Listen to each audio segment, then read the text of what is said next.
Russian President Vladimir Putin said on Tuesday that Moscow is still ready for peace talks with Ukraine, but said any deal must reflect previous negotiations and the current battlefield situation.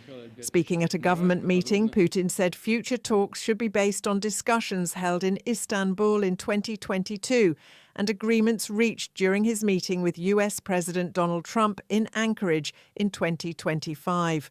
Putin also called for stronger measures to deal with Ukrainian attacks on civilian infrastructure, accusing Kyiv of targeting energy facilities and tourism as Russian forces continue to advance.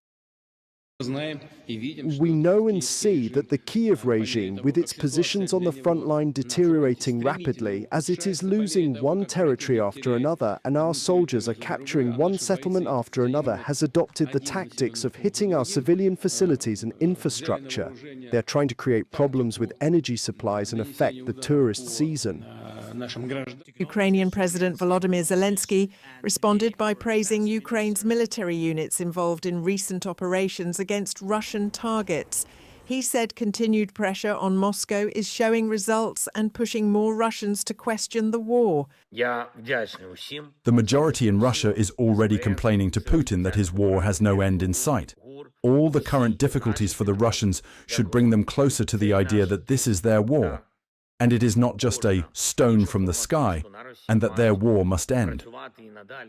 Meanwhile, Ukraine said it destroyed a railway bridge in occupied Crimea that was used to transport Russian troops, ammunition and fuel. Kyiv claimed that the operation was carried out with support from the underground resistance movement in Crimea. Ukrainian forces also reported strikes on fuel and gas facilities on the peninsula. The latest developments come as fighting continues and hopes for a peace agreement remain uncertain.